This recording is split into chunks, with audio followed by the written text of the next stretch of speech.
When I teach Git to people, it is nice to give them a metaphor, such as virtual file system and tool that takes snapshot of a folder. Because if you understand why Git was born and which are the main function, you can better understand how it works. So first of all, as a developer, I usually have this workflow. I take my code, I fix a bug, I fix something, I create a new feature, and I reach a point in which my code is stable, and I want to take a snapshot of that code. A snapshot because I want to be able in the future to come back how the code was in the past, to see which was the code, how was the code when I fixed bug 1, 2, 3, or can I compare the actual code with the code I wrote a week before.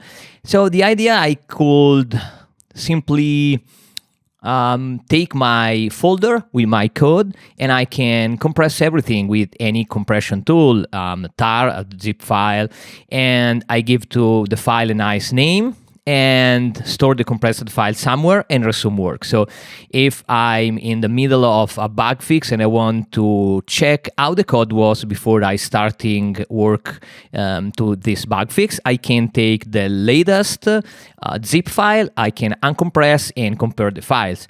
If I want to see how the code was when I release them to a customer, I can take the zip file of the latest stable version and so on. But you understand that this kind of work is ugly and time consuming. I need a way to automate this work. So the idea is I want to automate work like I am working on a folder and I want to simply have a tool which I can use to take a snapshot, a full image of the content of the folder, store it somewhere, give it a name, and move on. And I want this tool to be able to list all the snapshots I've taken and bring back the content of the folder to the content of one previous snapshot, and so on. And this tool is Git. Coming back in Visual Studio Code, I have a folder with a couple of files, a README Markdown and an LOGit TypeScript files inside a folder called src. And now if I want to handle this folder with Git, I can do a git init command. And as I show you in the previous example, it will create a .git folder with all Git database. Now, I'm ready to give you the first real meaningful Git command. One of the commands you will use every day. It's get status. Get status asks to the Git engine to take the content of the actual folder, this two file, and compare the content of the folder with the latest snapshot you asked Git to take for you.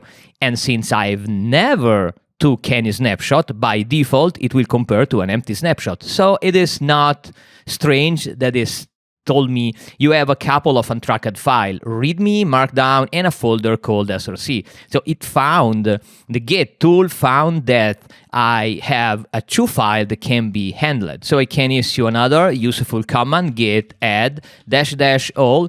So I'm asking Git add all this file, all the file of the folder into the new snapshot. So the git add is the first command that actually is useful to create a snapshot of the folder. After git add -- all, I can immediately find that something interesting happens. If I'm going inside the object folder, I've seen a couple of files, and since I have a couple of files in my working folder, and I have also a couple of files into internal Git database, I can assume that these two blob inside the Git internal database are indeed the content of the file.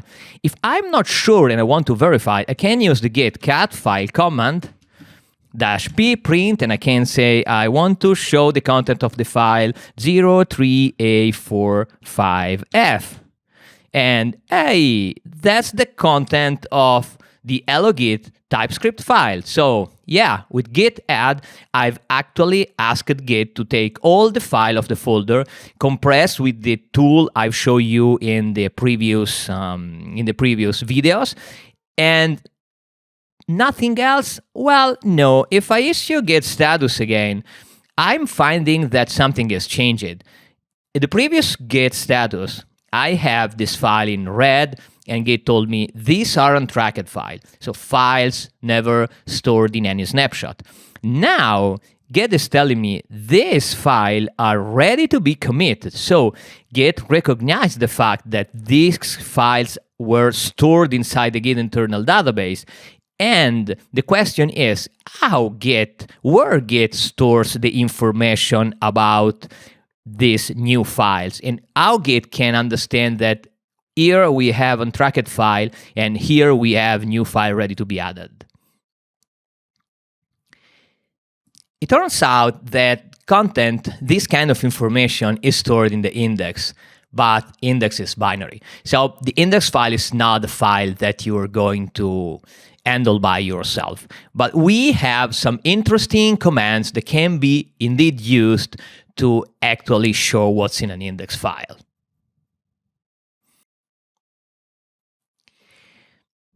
Now, I'm going to show you another plumbing command, one command you're not going to use every day. So it's git ls files. It is an internal command that Git uses to show you all the file stored inside the index. So actually, this git ls file is showing me that readme, markdown, and srclogit.typescript are indeed included in the next snapshot because I've issued the command git add. But I can use git ls files -v to have a more verbose output. And we have a first letter, and H means that this file, it's a new file. But I'm not interested in this internal because I want to show you another useful command, another useful option, --stage. And voila, this gives me a really nice information. It is telling me that actually Git have two files in the index, and those files have those identity, and you can indeed verify that these are the object gets stored inside the internal database. So when you issue a git add, you're actually telling Git to take file, compress with git hash file, store the compressed version, hashed, as you see in the previous video, inside internal database, and building an index file that takes care about, that tracks all the files inside the folder. And then we are ready to our first commit, to create our first commit. In Git, a commit is the real snapshot of the directory. So I can issue a git commit. I need to give a command such my first commit, and I absolutely need to have Git pre-configured with my email, with my name. But let's suppose you have already configured Git, and git commit gives you a nice result and telling master root commit, and hash, comment, and a summary. But what really happened behind the scenes? Let's see. First of all, the commit gives me such identity. So this is the identity of the commit. I can do a git cat file.t, asking Git to tell me inside your internal database, what is this object? It's a commit. And as you can see, I have a lot of other objects stored inside the object database. But I'm not going to look at them directly in the Git folder. I can simply use the -p option to print the content. Okay, as you can see, a commit is nothing else than a text file that contains a tree, more to come, the author, the committer, and then the comment you put on the commit. So actually, I have this nice text file, and if I'm going to take this tree, you can see this is another address of an object inside Git. So I can use the git cat file useful command to just understand which inside the file. Okay, that's another text file which contains a header that gives Git an idea of what's inside the file. So let's forget about this. Let's forget this. But the next information is that's a blob. That's the content of the blob. all of these are objects inside Git database. As you saw in previous video, these are files git zipped, and this content of the file with another git zipped, and the name of the file is the hash of the file, and that's the name of the file. Then I have another different entry with 040000. It's a tree, and it has another ID, and it's called src. And if I'm going to look at this new hash, it is the content of the src file. So as you can see, Git create a snapshot of the folder proceeding with this algorithm. First, you use git add command to include all the file you want to include in the snapshot. So you are adding files to the snapshot. With git add -- all, you are telling Git you want to add all files that are contained inside your folder. Then, with git commit, you are asking Git to actually create the commit. So Git takes all the information you found in the index with the ls file, and one by one, Git creates the structure of the directory, similar at the output of an ls command. So it take all the file you included, and for all blob, it actually simply indicates the ID of the object with the content of the file. If we have a subdirectory, it will create another text file and store inside the internal database, giving an ID as an example for the folder src. And inside this file, it will store all the content of the file, and so on recursively until all the files and all the directory were created. Once Git created everything, it have a single tree files that contains all the structure of the directory, so it can create the latest text file that is the commit, starting with the tree, author, committer, and the comment. As you can see, that's very clever.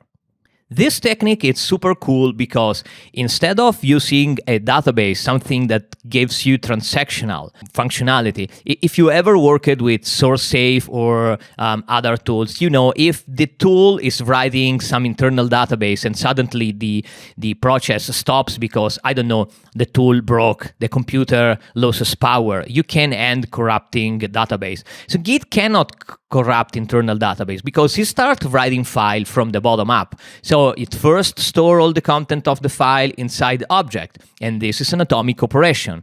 All the content of this file are guaranteed to be secured and error detecting, because the name of the file is the hash of the content. So if the disk somewhat fails to store data, the content is not does not correspond with hash, with name of the file that is hash of the content, so Git can detect error.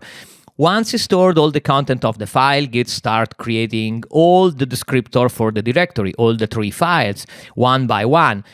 Once it finished all the three files, it take the root three files and create the commit.